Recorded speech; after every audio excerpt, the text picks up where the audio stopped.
प्रसाद पार बेलपत्र कुआड़े देल बेलपत्री प्रसाद এই বেলপত্রী প্রসাদ বলরে সুধ স্নান পরে ভক্ষণ কলে তোমার নিশ্চয় সন্তানটি হব।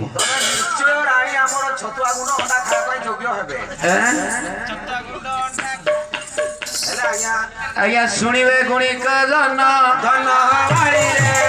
সেইবারে মন কর্ণ শুনুথিবে বিজ্ঞ জন বিষয় দিকে অধীন হ্যাঁ আজ্ঞা এই যে 8 অক্ষরী বৃত্তটা ধনমাড়ি বৃত্তটা আগ সবু পুরাতন গায়ক পূর্বাঞ্চলর গায়ক আসলে এই ধনমাড়ি স্বরের আজ্ঞা অধা পালা সারি দিলে সারি দেবে তো কিন্তু আজ্ঞা এই যে দেবদেব মহাদেব কথা আপন বর্তমান কহিলে যে রাজা রানী দেবদেব মহাদেবଙ୍କୁ পূজা করি পুଅ পাইবে বলি কহিলে কিন্তু দেবদেব মহাদেব আজ্ঞা গোটে টাউটরটা যার কপড়া নাই বাঘ ছাল পিঁধুছি মাଳ ভাবে সাপ মাଳ পিঁধুছি তার পাউডর ভাবু সে খার মাখুছি এ দেবদেব মহাদেব আজ্ঞা গোটে টাউটরটা সচি মো অঙ্গে নিজে মু নিভেইছি আরে যে চারি যুগরে কেবল শিব দেবতা ব্যতীত তাଙ୍କର ଆଉ ଅନ୍ୟ କିଛି ନାମ ନାହିଁ। ସେ ହେଉଛନ୍ତି ଯୋଗାରୂଢ଼ ପୁରୁଷ। ସେ ସମସ୍ତ ବିଷ ପାନ କରି ବିଶ୍ୱର ମଙ୍ଗଳ ପାଇଁ ଆଜ୍ଞା ବିଷକଣ୍ଠ ବୋଲାଇଲେ ସେଇଥିପାଇଁ ତାକୁ ଦେବଦେବ ମହାଦେବ ବୋଲି କୁହାଗଲା। ସେ ସିନା ବିଷ ପିଲେ ମତେ ଏମିତି ବିଷ ପିଆଇ ଦେଲେ ଯେ ମୁଁ ଆଉ ମରିବି କି ବଞ୍ଚିବି ଜାଣି ପାରୁନି। ଏ ସଚି ଆଜ୍ଞା ତୋର କଣ ଏମିତି ଅବସ୍ଥା ହେଲା? କଣ କହିବି ଆଜ୍ଞା ମୋ ଘର କଥା ତ ଆପଣ ମାନେ ଜାଣିଥିବେ। ମୋର ବାହାଘର ମା ମାନେ 30 ବର୍ଷ ହେଇଗଲାଣି କିନ୍ତୁ ମୋର କିଛି ନାହିଁ ପିଲା ପିସ୍କା କିଛି ନାହିଁ ଆଜ୍ଞା ମୋର। ସଚିରେ କୋଳେ ତୁ ନିସନ୍ତାନୀ ନିସନ୍ତାନ ଆଜ୍ଞା କୋଳରେ ସନ୍ତାନ ନାହିଁ। ମୋ ସ୍ତ୍ରୀ କହିଲେ ହଇ ହେ ଘଇତେ ଏ ସ୍ୱାମୀ କହିଲେ ସ୍ୱାମୀ ତମେ ଯାଇକି ଦେବଦେବ ମହାଦେବଙ୍କୁ ଆମ ଦୁଃଖ କଥା କିଛି କୁହ ଯେ ଆମକୁ ପିଲା ଛୁଆ କିଛି ଦେବେ ଦେବଦେବ ମହାଦେବ। ଠିକ ମୁଁ ଆଜ୍ଞା ରାଗିଗଲି ଚୁପ ଗୋଟେ ଦେବଦେବ ମହାଦେବ ପାଖକୁ ମୁଁ ଯିବି ତାର ପାଉଡର ଭାବରୁ ଖାର ମାଖୁଛି କପଡା ଭାବରୁ ବାଘ ଛାଲ ପିନ୍ଧୁଛି ଏମିତି କହି ମୋ ସ୍ତ୍ରୀ ଗୋଟେ ଚଟୁକୁଣ୍ଡେ ମାରିଦେଲି। ଆଉ ମୋର ତ ଆପଣ ଜାଣିଥିବେ ଏକମାତ୍ର ସ୍ତ୍ରୀ। ତୋର ଆଉ କେତେଟା ସ୍ତ୍ରୀ ହୁଅନ୍ତି?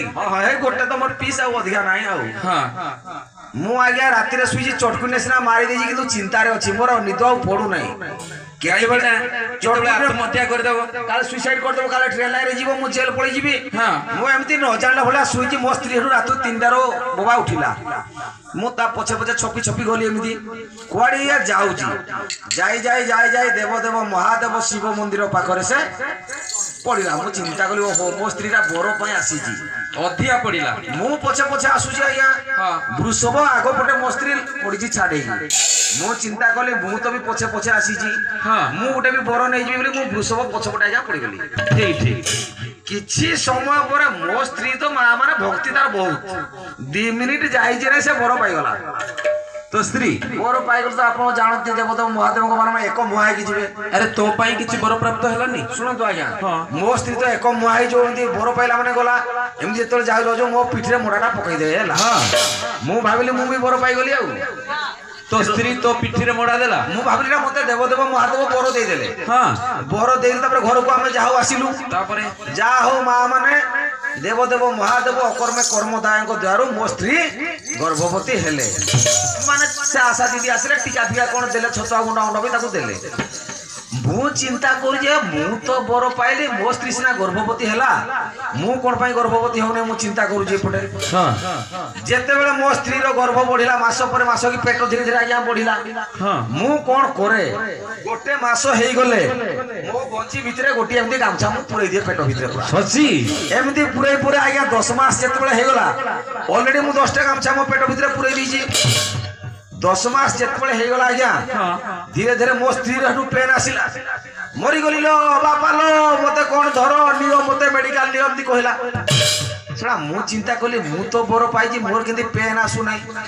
ମୁଁ ଚିନ୍ତା କରି ଏଠୁ ପିଚୁଡି ଗଛକୁ ପଳେଇ ଗଲି ମରିଗଲି ଲୋ ମତେ ବି ଧର ମତେ ବି ମେଡିକାଲ ନିଅ ଏମିତି କହିଲେ। ଆଉ ସେଠୁ ଗାଁ ବାଲା ଆସିଲେ হবে ସଚି तो स्त्री को टेम्पू फेम्पू करके पशु डाक्तरखाना हॉस्पिटल को ने ମୁଁ କହିଲି ଭାଇ ମୋର ବି କଣ କଣ ହଉଛି ମତେ ବି ହସ୍ପିଟାଲ କୁ ନିଅ ସ୍ୱାମୀ ସ୍ତ୍ରୀ ଆଜ୍ଞା 2 ଜଣକୁ ହଉ ଆଉ ଟେମ୍ପୁ ବି ପାଇଲୁନି ରାତିରେ ଆଜ୍ଞା ହଁ ଆମ ଗାଁରେ ଗୋଟେ ଫଟା ଟ୍ରାକ୍ଟରଟେ ଥିଲା ଟ୍ରାକ୍ଟରରେ 2 ଜଣକୁ ଲୋଡ କରି ଆଜ୍ଞା ମେଡିକାଲ ନେଲେ ତାପରେ ଯାହା ହଉ ସେ ଭଗବାନଙ୍କ ଦୟାରୁ ମୋ ସ୍ତ୍ରୀର ଗୋଟେ ସୁନ୍ଦର ସ୍ୱାସ୍ଥ୍ୟବାନ ପିଲାଟିଏ ଜନ୍ମ ହେଲା ହଁ କିନ୍ତୁ ଏ ଟାଉଟର ଦେବ ମହାଦେବ ପାଇଁ ମୋ ପେଟରୁ ଖାଲି ଆଜ୍ଞା 10ଟା ଗାମଛା ବାହାରିଲା ଆଜ୍ଞା କହିଲୁ ପୁଅ ଏଇଟା ମନେ ପଡିଲା ଏଠି ଆଉ ସେଇଥିପାଇଁ ହଁ ଦେବଦେବ ମହାଦେବ ଯିଏ ବଡ ଠାକୁର ହଁ ତାଙ୍କୁ ଆଜି ତୁ ଟାଉଟର କହୁଛୁ ନାଇଁ କଣ କହିବି ଆଉ ଗାମଛା ମୋ ପେଟରୁ ବାହାର କଲା କଣ କହିବି ବରପ୍ରାପ୍ତ ହୋଇ ରାଜାରାଣୀ ଯେତେବେଳେ ଘରକୁ